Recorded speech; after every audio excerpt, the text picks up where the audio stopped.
pondok pesantren ini memiliki keunggulannya yaitu tahfidz Quran, silat, entrepreneurship, dan go internasional. Sehingga kesenian dan budaya dikembangkannya itu semuanya berbasis dari pencaksilat. Dari pencaksilat itulah melahirkan beberapa produk seni dan budaya yang memiliki garis nasab dari silsilah, yaitu dari kerajaan Prabu Siliwangi, itu kerajaan Pajajaran. Yang kemudian seni budaya yang dikembangkan oleh pesantren Kerapat itu semuanya berbasiskan kepada pola bela diri pencaksilat. Salah satunya adalah yang sudah memiliki prestasi yaitu permainan bola dengan seni. Bola dengan seni itu berasal dari jurus pencaksilat yang disebut dengan nyonyo osene, di mana harimau memainkan atau mempermainkan api ya dengan tangannya.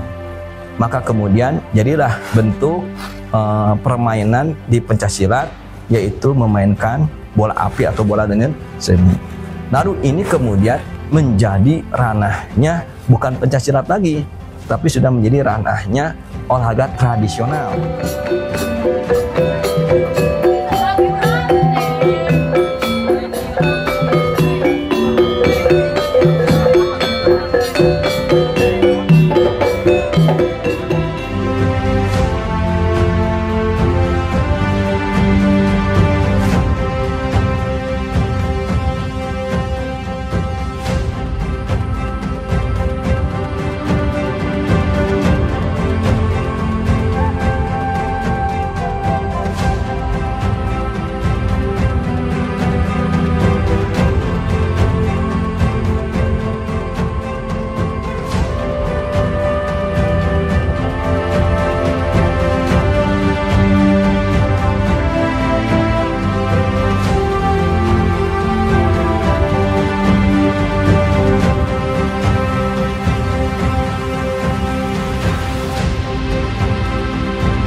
Dari bola seni pun kemudian kita memiliki seni budaya yang kedua yang berbasiskan kepada pencaksilat, yaitu yang disebut dengan lisu ngamuk. Karena lisu ngamuk itu adalah permainan yang dulu di zaman Pajajaran ada dua tokoh penting, Ki Tupang dan Nyi Centrik di abad 13-14, yang kemudian tokoh budaya ini, tokoh masyarakat di zaman Kajang Pajajaran ini menggunakan lisu untuk memberantas pengacau atau rampok yang ada di kampung-kampung di zaman dulu, zaman kerajaan Pajajaran. Caranya bagaimana? Caranya adalah tokoh masyarakat ini dengan doa-doanya dalam legendanya itu menaiki lisu, lalu lisungnya terbang, lalu kemudian memberantas memukul para perampok.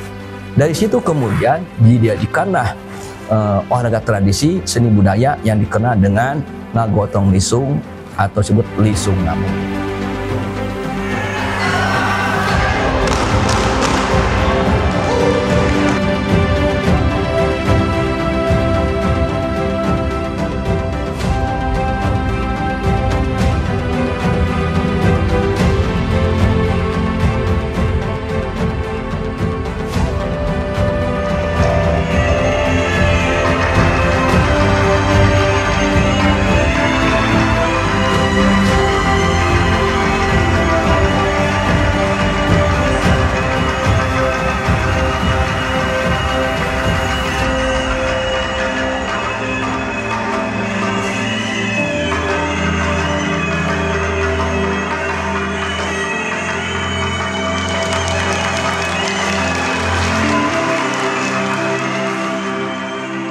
Lisung ngamuk itu sebetulnya lisung yang dimainkan oleh 5 orang pesilat.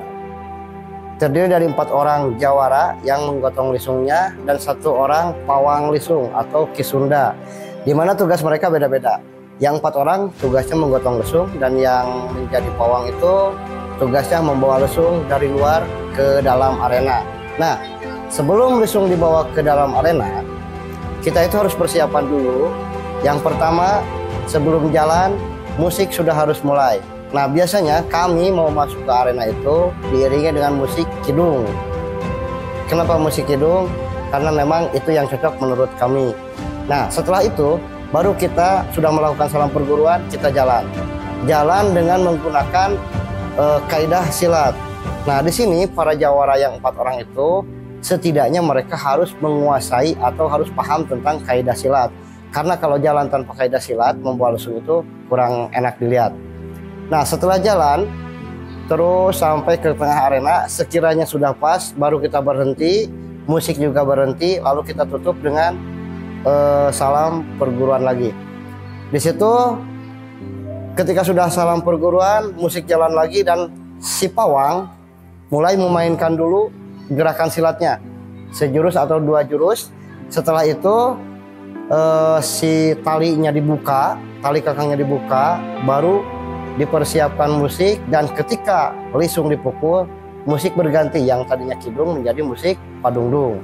Oke, dipukullah si lisung, akhirnya dia memutar atau ngamuk.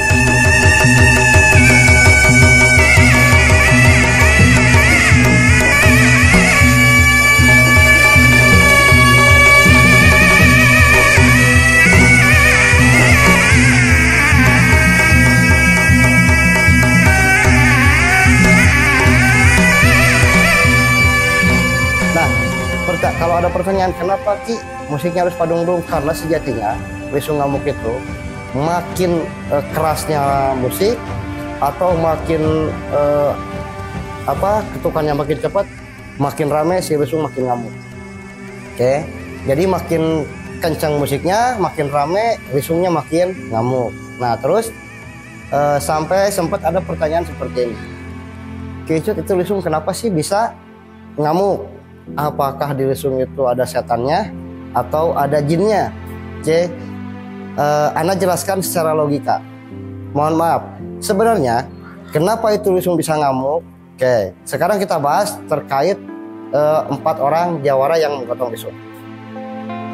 Kalian pasti lihat yang menggotong lisung itu ada 4 orang, di depan 2, di belakang 2. Nah, logikanya kalau yang di depan melangkah ke depan, sementara yang di belakang mundur, yang terjadi apa? Yang terjadi saling tarik menarik. Yang 2 pengen ke depan, yang 2 pengen ke belakang. Akhirnya tarik menarik. Belum lagi yang tengah misalkan, yang depan misalkan geser ke kiri, yang belakang geser ke kanan. Akhirnya dia muncullah guncangan. Nah, di situ ada gravitasi antara keempat jawara tersebut. Akhirnya karena tidak mau saling mengalah, akhirnya saling tarik menarik dan terjadilah gravitasi. Nah, itu yang menyebabkan lisung ngamuk. Bukan karena ada jin, karena ada setan. Jadi sekali lagi saya tegaskan, lisung ngamuk itu bukan karena jin, bukan karena setan, tapi karena gravitasi ataupun tenaga si 4 jawara tersebut. Siap, Sabura. Salam perguruan. Assalamualaikum. Nah, itu yang menjadi salah satu 2 ikon seni budaya yang lahir dari Pondok Pesantren Jikat Alpat melalui keunggulannya pencaksilat. Dan kemudian juga seni budaya yang ketiga itu ada disebut dengan adu lisung. Dari peristiwa Nyi Centik Ketupang tadi, maka muncullah seni budaya lisung yang diadu. Lisung diadu itu gambaran daripada melawan kejahatan. Dan ini pun menjadi warga seni tradisi yang lahir dari Pondok Pesantren Jikat Alpat.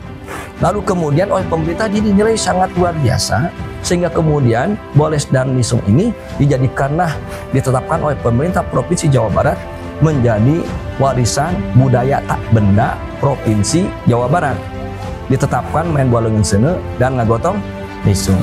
Dan tahun ini main bola ngeunseuneu dan ngagotong lisung ini oleh Provinsi Jawa Barat akan dinaikkan ke tingkat nasional, yang semoga bisa ditetapkan menjadi warisan budaya tak benda Indonesia atau WBTBI. Sampai hari ini diakui oleh Provinsi Jawa Barat sebagai warisan budaya tingkat Provinsi Jawa Barat. Seni budaya yang kemudian lahir dari basis Pancasila ini, kenapa bisa terjadi? Karena saya sendiri sebagai salah satu keturunan yang mungkin nasab silsilah di keluarga keturunan dari Prabu Siliwangi. Makanya kemudian seni budaya di Pondok Pesantren ini pun kemudian dilestarikan dengan adanya Museum Prabu Siliwangi. Alhamdulillah Museum Prabu Siliwangi ini bagian daripada melestarikan benda-benda masa lalu dan juga benda-benda yang memiliki nilai warisan budaya tak benda. Warisan budaya tak benda ada bendanya. Contohnya, warisan budaya tak benda itu ada seni pertunjukannya. Tapi lisungnya waktu dari zaman Pajajaran ada di museum. Dan alhamdulillah, keempat, melestarikan seni budaya yang kita adanya museum itu sudah terakreditasi oleh negara. Kita sudah diakreditasi dan kita resmi ditetapkan menjadi museum, menjadi anggota museum ke-175, dan kemudian juga alhamdulillah sudah diteliti oleh Badan Riset dan Inovasi Nasional BRIN Pusat. Benda-benda museum ini kemarin diteliti sudah masuk 40 benda-benda ini bernilai artefak. Artefak itu adalah benda tinggalan masa lalu, benda-benda lama, benda kuno yang memiliki nilai sejarah dan budaya. Dan itu menjadi salah satu kebanggaan buat kota Sukabumi dan Provinsi Jawa Barat. Maka kemudian seni budaya yang dikembangkan di Pondok Pesantren Jika Apa itu dilestarikan, satu melalui adanya museum, dan museum itu menjadi pusat pembelajaran, pusat pendidikan, pusat pelatihan, dan pusat penelitian.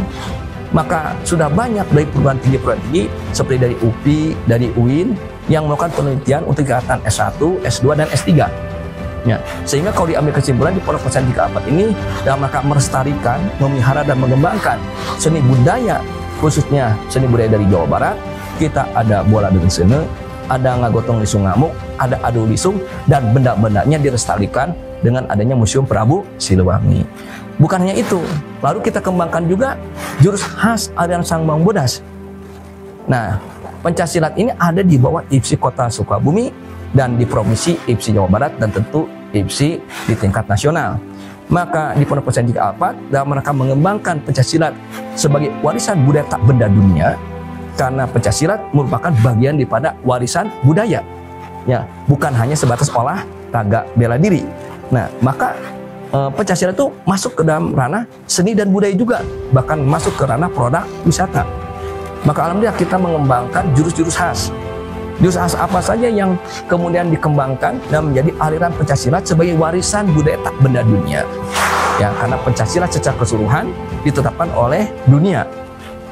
Maka jurus-jurus pencaksilat di aliran Sang Bodas yang merupakan warisan budaya tak benda dunia sebagai bagian daripada pencaksilat yang dikembangkan, dijaga, dipelihara sebagai tinggalan dari masa lalu. Salah satunya adalah jurus Maung Kebet. Kedua, jurus Golok Kalapetok. Ketiga, jurus Pancakinanti. Keempat, jurus kuda-kuda yang namanya engkang-engkang.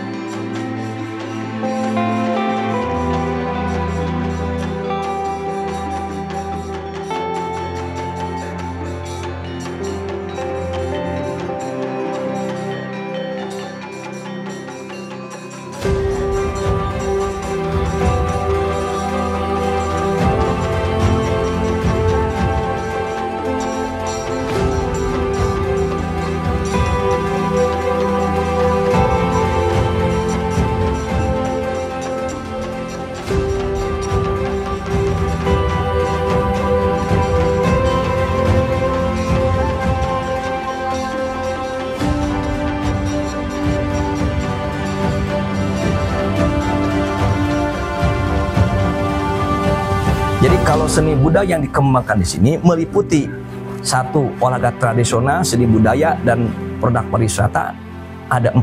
1, main bola dengan sene. 2, ngagotong lisung ngamuk. 3, lisung diadu, dan benda-bendanya dijaga dengan adanya Museum Prabu Siliwangi yang sudah diteliti oleh BRIN dan kemudian sudah ditetapkan oleh negara dan sudah diakreditasi oleh Kementerian Pendidikan dan Kebudayaan. Kemudian dari pencaksilat yang kita kembangkan, kita memiliki 4 ya, jurus yang masuk kategori seni budaya dan seni pertunjukan serta produk pariwisata, yaitu jurus Kalapetok, jurus Maung Kebet, jurus Pancakinanti, dan jurus engkang-engkang.